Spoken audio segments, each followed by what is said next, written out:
歡迎大家回到愛生的頻道。1949年8月29號，台灣這裡有一個家庭，13個小孩在等一個人回來過年。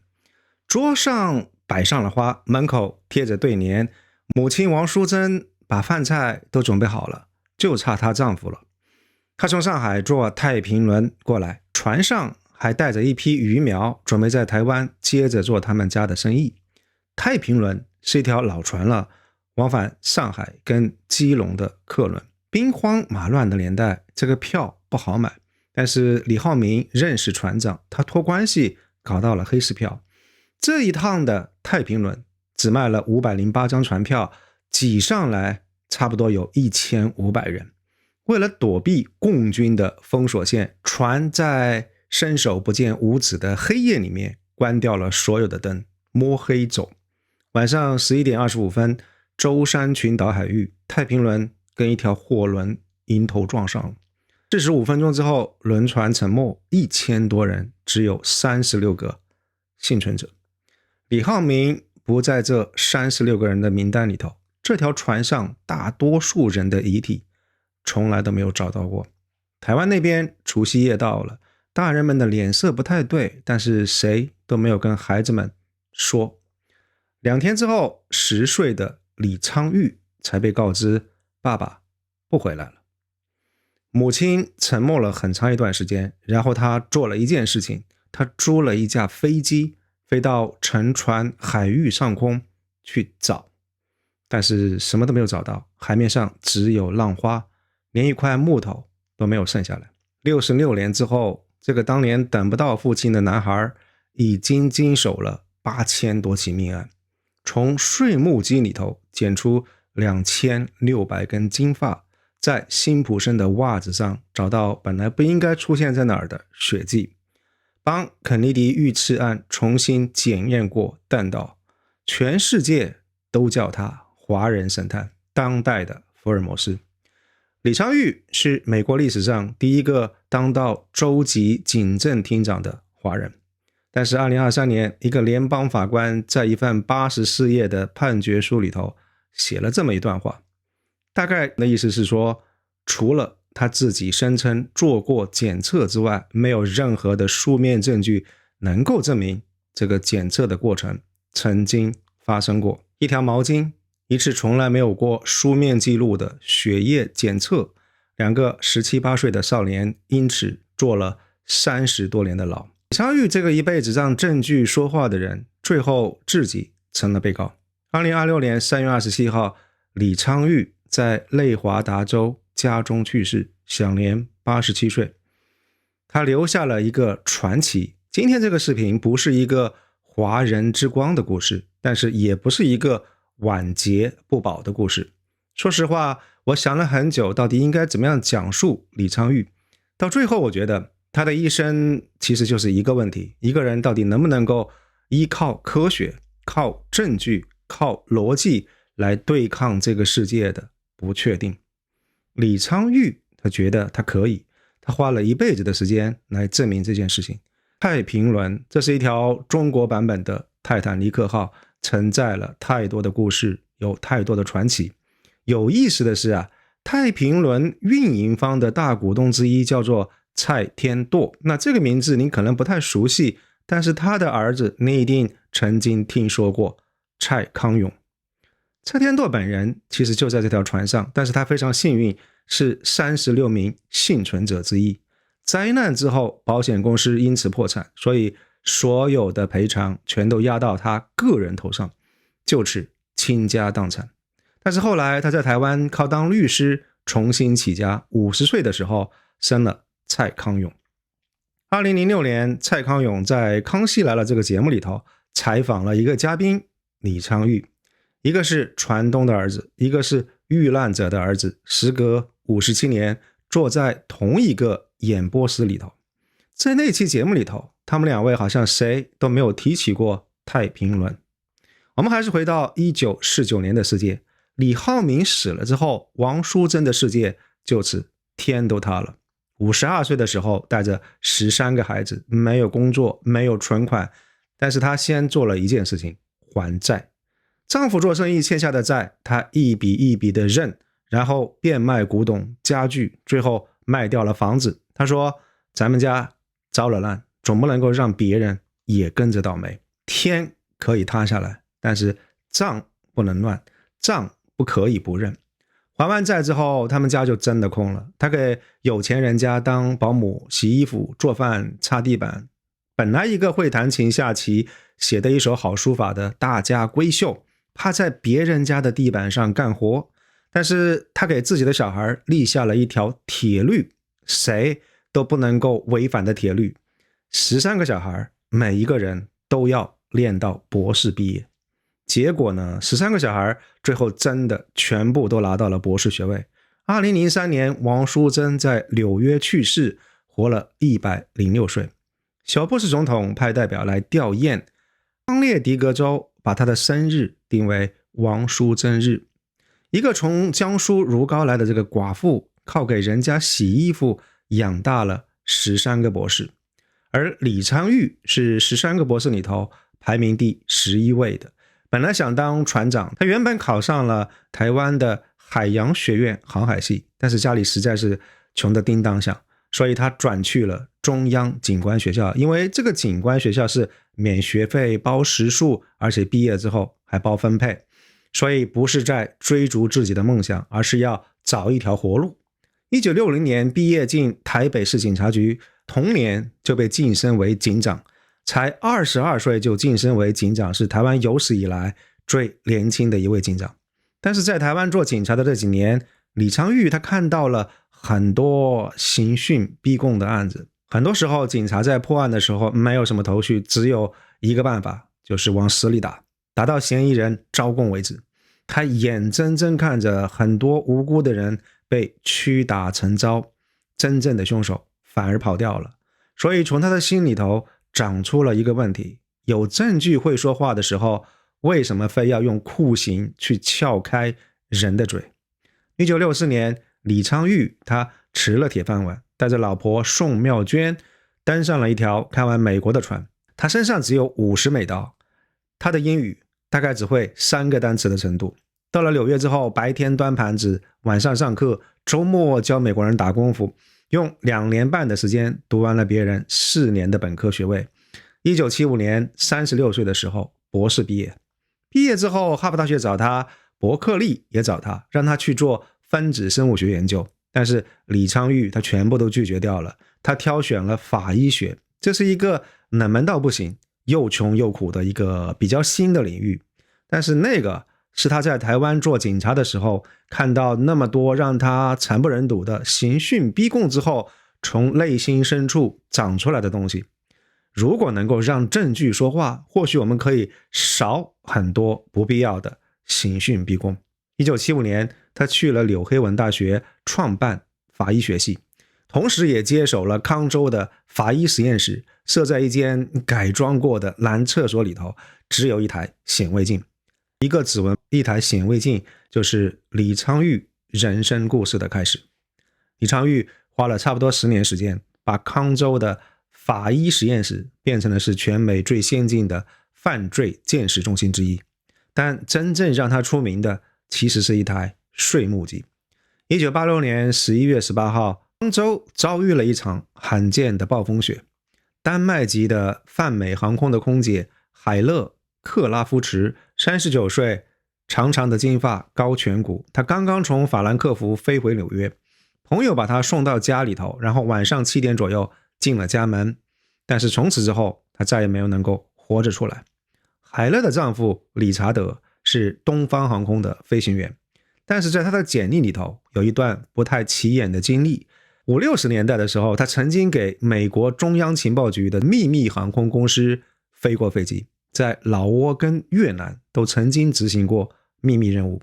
一個前 CIA 的飛行員殺了自己的老婆。海勒其實早就有預感，因為他知道這段婚姻是走不下去了。他雇了私家偵探，拍到了理查德跟另外一個空姐接吻的照片。1986年10月份，他提交了離婚申請。然後他跟律師說了一段話，這段話後來成了整個案件裡頭最陰冷的伏筆。如果我出了什麼事，千萬不要以為這只是意外。他把同樣的話跟好幾個朋友都說了一遍。理查德知道自己老婆要離婚之後，他謊稱自己癌症復發，想要博同情，想要搞拖延。海勒的律師打電話給醫生來核實，醫生說他健康得很，哪有什麼癌症。但是那一晚暴風雪來了，海勒就此失蹤。理查德跟所有人都說他是回丹麥看他媽媽去了。但是理查德在海勒消失前5天，他花了375美刀，用現金買了一台非常大的冰櫃。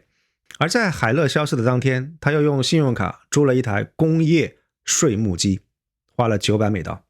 我們看到在5天之內，他買了冰櫃，買了電鋸，租了卡車，租了碎木機。這是一個非常完整的採購序列，每一筆採購都指向了同一個目的。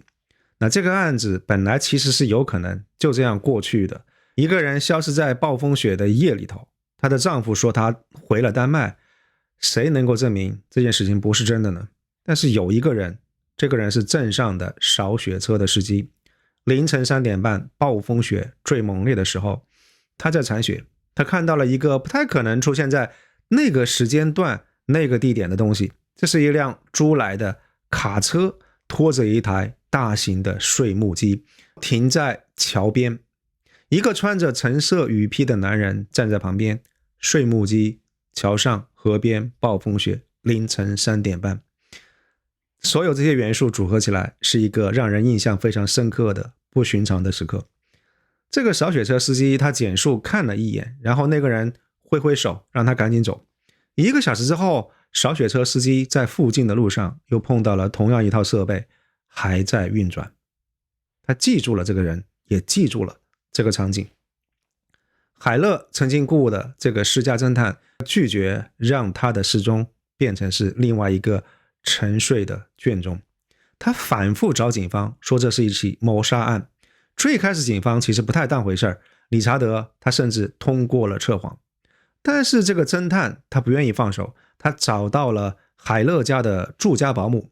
保姆說女主人失蹤之後不太久，主臥的地毯上有一塊葡萄柚大小的深色的污漬，但是後來這樣一塊地毯被割掉了。理查德說是煤油灑了。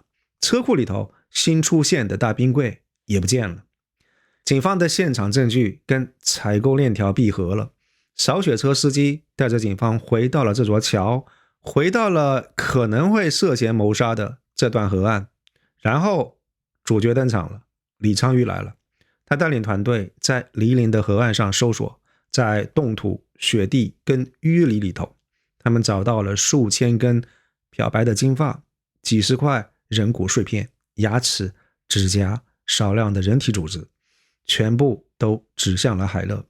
其中有一顆牙齒上的金屬牙冠跟海勒的牙科記錄完全吻合，一片指甲上的粉色指甲油跟克拉福茨家裡頭找到的那樣一瓶是一模一樣的。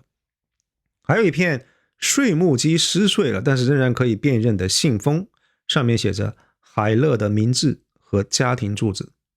從河底撈上來的電鋸雖然序列號被人有意的磨掉了，但是李昌鈺的團隊用俯視法恢復了號碼，而這個號碼跟理查德的保修卡跟購買的收據是完全匹配的。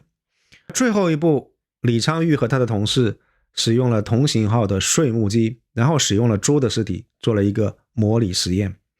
從碎木機當中出來的這個碎片的大小、形狀、斷裂的特徵與河岸上回收的完全一致。碎木機留下了簽名、物理證據，他不跟你囉嗦。1989年，陪審團只用了短短8個小時就做出了裁決，理查德有罪。這個是康州歷史上第一起沒有找到完整的屍體的謀殺定罪。理查德被判刑50年，從頭到尾他沒有認過罪。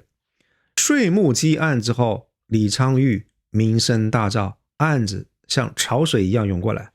1993年，克林頓的白宮副法律顧問他死在公園裡頭，陰謀論滿天飛。李昌鈺看完物證之後，他的結論非常乾脆，這個是自殺，證據很清楚，沒有什麼好陰謀論的。然後是1995年辛普森案，美國的世紀大審判。李昌鈺這一次站在了辯方，5天的專家證詞，他指出辛普森襪子上的這個血跡是襪子平放的時候被沾染上的，而不是案發現場穿在腳上的時候被搞髒的。這意味着什麼？這意味着有人可能是在襪子被脫下來之後把血跡有意塗抹上去的。李昌鈺他是在暗示說，這個有可能是警方故意栽贓。辛普森被判無罪，當庭釋放，全世界輿論譁然。檢察官後來公開評價李昌鈺的證詞，他的用詞一點都不客氣，這個不是科學，這個是狗屎，是胡扯。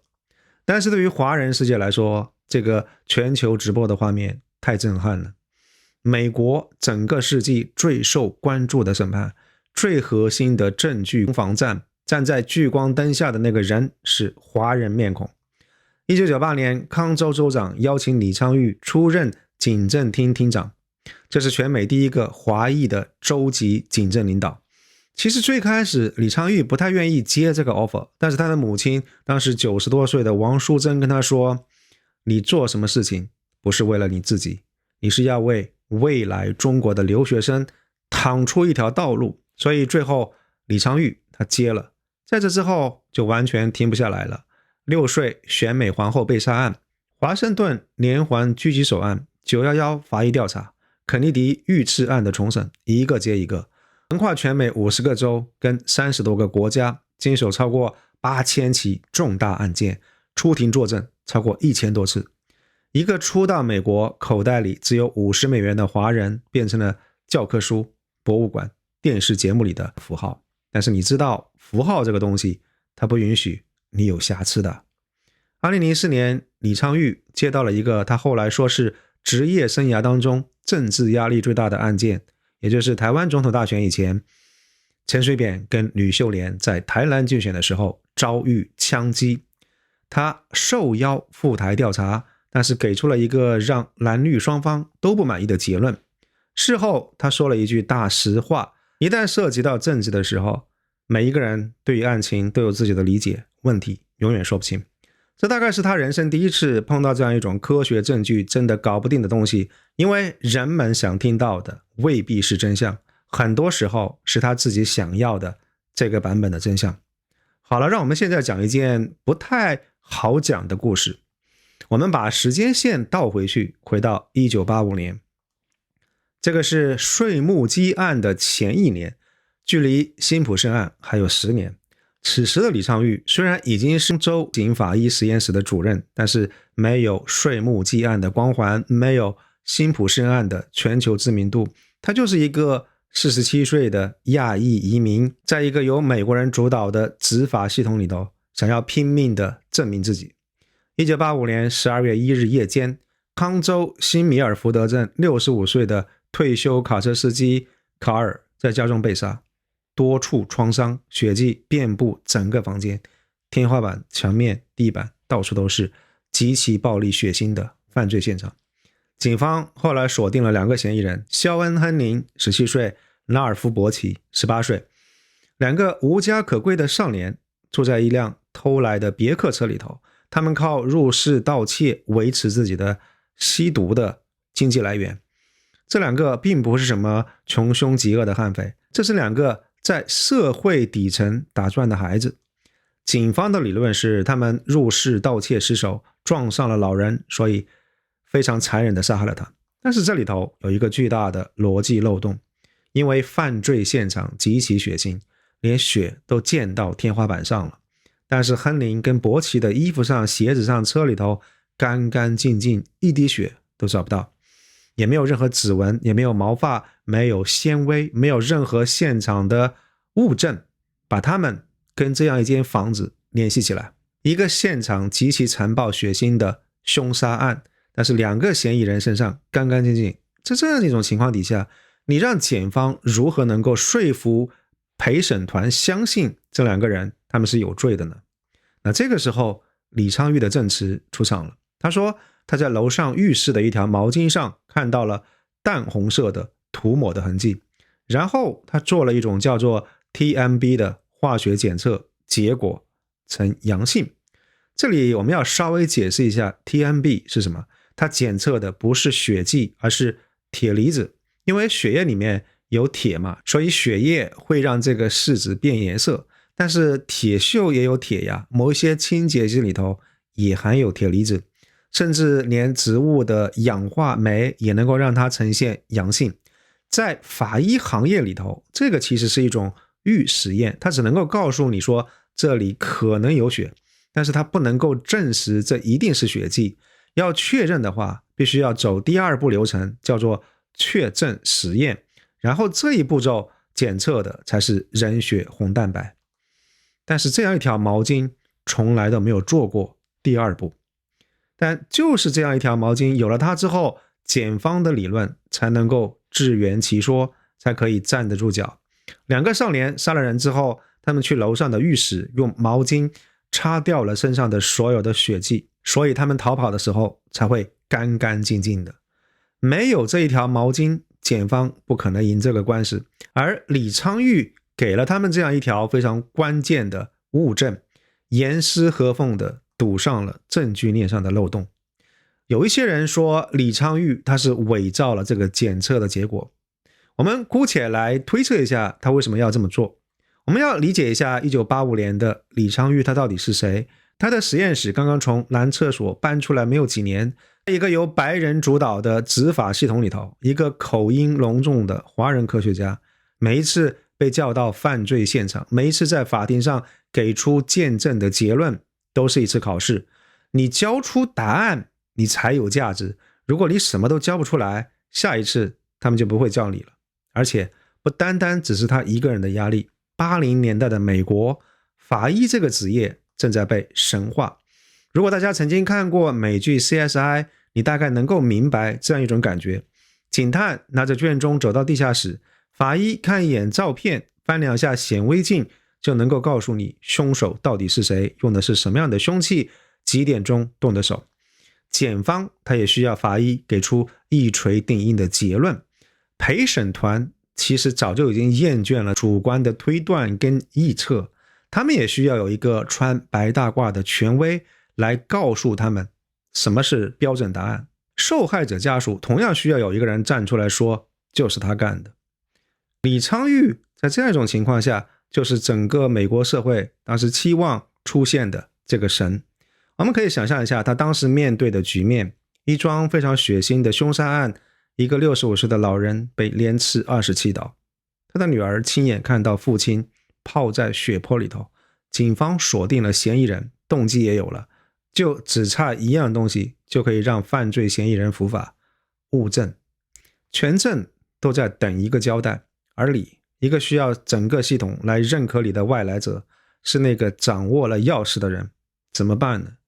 是老老實實說我沒有找到證據，還是要替這個局面畫上一個句號呢？不管是李昌鈺需要這個司法系統的認可也好，還是因為其他的什麼原因也罷，總之他遞上了這樣一把解開死局的鑰匙。1989年，亨寧跟伯奇被判有罪，伯奇55年，亨寧50年。17歲跟18歲的少年走進了監獄，他們在裡頭待了30多年。進去的時候還不到投票的年紀，出來的時候已經是50多歲的中年人。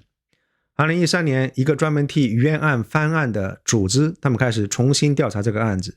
這一次，他們使用了一種叫做真等位基因的新的 DNA 技術，來重新檢測了犯罪現場的證物。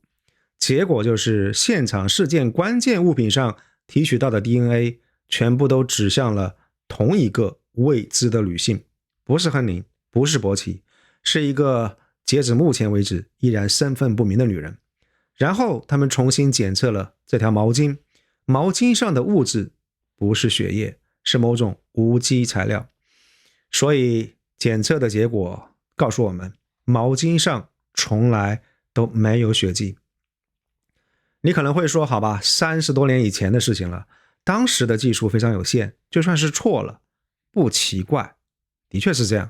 但是李昌鈺在這個案子上的問題不在於技術手段，問題在於這個跟技術手段完全無關的點。到底有沒有真的做過這個血液檢測。李昌鈺在法庭上說他做了，但是沒有書面報告，沒有照片，沒有實驗室的確認，而毛巾從來都沒有送去做過確認性的檢測。也就是說，除了他自己說我做了檢測，結果是陽性之外，沒有任何的書面證據能夠證明這件事情曾經發生過。2019年6月份，康州的最高法院推翻了原來的定罪，法院的用詞就是李昌鈺的證詞是虛假或者是誤導性的，與事實相反。後來亨林跟伯奇對李昌鈺以及8名當時的警方調查員提起了聯邦民權訴訟。2023年7月21號，聯邦法官博爾登發布了一份84頁的判決。博爾登法官裁定李昌鈺對於偽造證據負有法律責任，但是我們要注意，這些是民事責任，它並不是刑事定罪。沒有人用偽證罪來起訴李昌鈺。為什麼呢？因為要證明一個人沒有做過某件事情，跟證明他曾經做過，其實難度比較類似。1985年，這樣一間浴室裡頭沒有監控，沒有第二個人在場，你能夠證明記錄裡頭找不到檢測的痕跡，但是同樣你也沒有辦法排除他曾經做過的可能性，你最多只能夠合理的懷疑他可能沒有做。2023年9月，康州以2520萬美刀和解。2025年，聯邦陪審團又判了辛米尔福德鎮賠償570萬，再加上其他的和解金額，亨林跟伯奇總共拿到了4300萬美元。4300萬美元能夠把在監獄裡頭的30年時光買回來嗎？這個故事最冷酷的諷刺其實不在這個賠償金額上。推翻李昌鈺的不是政客，不是記者，也不是這2個被冤枉的少年，而是證據科學本身。李昌鈺實際上是用80年代的一種比较初步的化學檢測的技術建造了一座見證的帝國，但是這樣一種檢測連血液都沒辦法確認，只能夠給出一個非常粗略的方向。在那個年代，這樣一類技術卻被法庭當作是了黃金標準。毛髮對比、血液推定、咬痕分析，所有這些技術其實整整一個時代的法醫科學在現在在當今被重新審視的時候，有相當一部分技術其實被歸入了垃圾科學的範疇，主觀性太強了，錯判率實在太高了。而2013年掀翻所有這一切的新一代的 DNA 技術，恰恰也是法醫科學本身進化的產物。李昌鈺在他的那個年代，把證據會說話當成了是自己的信仰。李昌鈺用1985年的技術建造了屬於他的神話，但是2013年的技術把他的這個神話給推翻了。打敗這位見證之神的，正是當今最新的見證技術。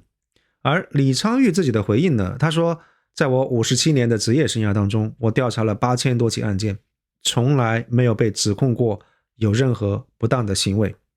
血液的痕跡有可能在30年的這個時間長河裡頭已經被降解了。他說他指示了一個偵探去收集證物，他本人並不負責文件記錄跟拍照。他從未承認有任何不當的行為，他也從來沒有向亨林或者是伯奇道歉。當被記者追問如果重來一次的話會怎麼樣，李昌鈺說了一句話，或許我應該會選另外一個職業。我後來想了很久的一個事情，就是把毛巾冤案跟辛普森案放在一起一塊兒看。2個住在偷來的車裡頭的流浪少年，他們請不起能夠跟李昌鈺过招的這些豪華的律師團隊，所以到底李昌鈺有沒有做過血液檢測這種問題，沒有人幫他們去深入考究。一個州警法醫實驗室主任說毛巾上有血跡，既然法醫專家這個權威說血跡的確是被抹掉了，所以這個案子閉合，2個人被送進監獄30年。但是辛普森呢？辛普森他是棒球界的名人，他請得起全美最昂貴的律師团队，他也請得起全世界最有實力的法医專家。同一個李昌鈺在辛普森案的法庭上，他做的事情是完全不一樣的。他可以在檢方的證據鏈條上精準地鑿開一個裂縫，陪審團植入合理的懷疑，襪子上的血跡是平放時候沾染的，也許警方做了手腳，也許證據鏈條不夠乾淨。所以大家能夠看到這裡面的問題了嗎？兩個案子最大的區別是被告席上的人，一個是掏不起律師費，一個能夠買得起全明星的專家豪華陣容。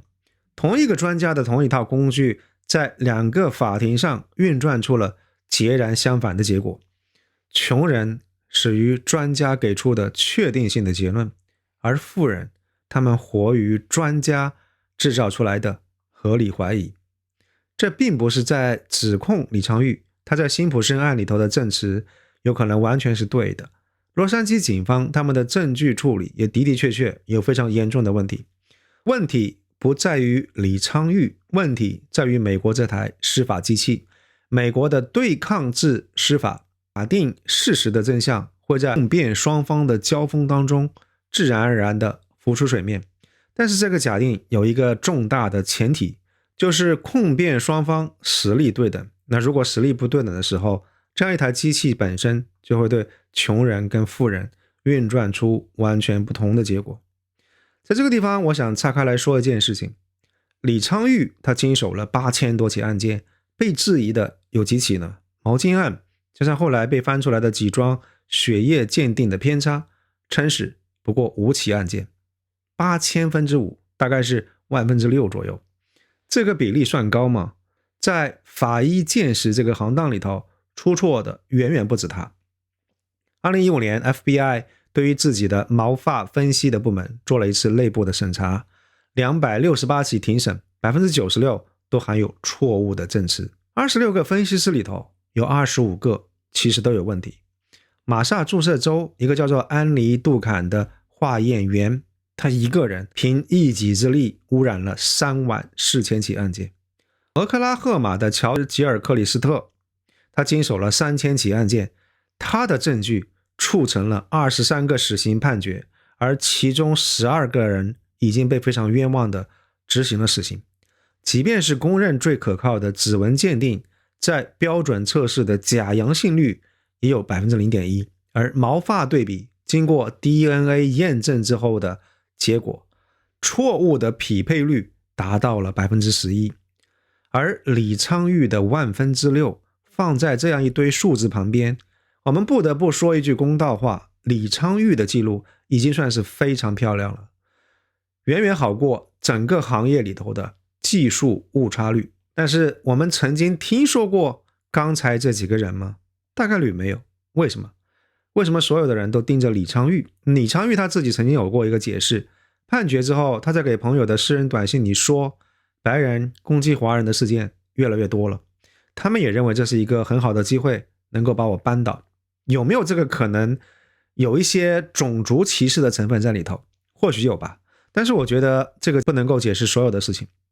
李昌鈺承諾了，他把自己的整個職業生涯建立在這個承諾上。8000起案件，每一次他都通過自己的專業告訴你，交給科學，科学不會讓你失望。他是確定性最成功的推銷員，人們相信了他。在他的老家江蘇如皋，2016年建了一座李昌鈺刑偵技術博物館。2023年，當美國的聯邦法官判決李昌鈺偽造證據的時候，博物館的2期正在施工。當你個人的豐碑被建到一定的高度以後，裂縫就會比任何人都更明顯、更刺眼。不是因為這個裂縫更大，而是因為你超越了所有的人。這個地方我不打算在這裡替觀眾下一個結論，我不打算說李昌鈺到底有沒有被冤枉，在證據不足的時候強行畫一個句號，這恰恰是我們整期視頻在批判的這件事情。我們自己也不能犯同樣的錯誤。稅目基案的兇手理查德2020年1月份已經出獄了，82歲，他從來沒有認過罪。而亨林跟伯奇這兩個17、18歲被關進去的少年，也是差不多在同一個時間走出了監獄的大門。有罪的人跟無辜的人被同一個法醫學家的證詞送進了同一個系統。伯奇出獄的那一天，他穿了一件 T 恤，上面印着3個字 I am innocent， 我是清白的。3月27號，李昌鈺在他的家中去世，享年87歲。中文互聯網上華人神探的字眼鋪天蓋地，評論區裡頭分成了兩撥人，一撥人說他是華人之光，一路走好，另外一撥說你怎麼不提這個毛巾冤案。我後來一直在想一個事情，1949年他的母親王淑珍在舟山海域上空什麼都沒有找到，沒有答案，沒有句號，但是他接受了這個事實，轉過身來還債，去拼命打工掙錢，供養13個博士。天塌下來了，他的人生充滿了不確定性，但是他用自己的努力撐起了整個家，踏踏實實的活了106歲。他的兒子走進了一個完全不同的世界，檢方需要定罪，受害者家屬需要一個交代，公眾需要一個英雄，每一個人都在催生同一件事情，給我一個確定性的答案。1985年這間浴室裡頭到底發生了什麼？李昌鈺到底有沒有做這個血液檢測？我不知道，法庭沒有給我一個確定的答案。但是找不到證據證明他曾經做過，並不等於他真的沒有做過。我們確定知道的是一個急需要答案的司法系統，一個不被允許說我不知道的時代，一個扛着8000起案件壓力的人，這三者疊加在一塊兒，產生了一樁30年的冤案。這裡面有系統的問題，有時代的毛病，但至於有沒有這個人本身的問題，我想李昌鈺他已經把答案帶走了。從1949年懷裡揣着50美金離開台灣的難民之子，到經手8000起命案的法醫之神，李昌鈺用一生證明了一件事情：證據會說話。但是他沒有能夠躲過科學最冷酷的法則，科學從來不會崇拜權威，他只會一次又一次的推翻昨天的自己。但是我們能嗎？1949年這樣一條太平輪到今天也沒有給我們這個答案，海面上只有浪花，連一塊木頭都沒有剩下來。面對這片海，你是接受他不能夠給你一個答案，還是非要一個句號？我是艾森，我們下期節目再見，謝謝大家。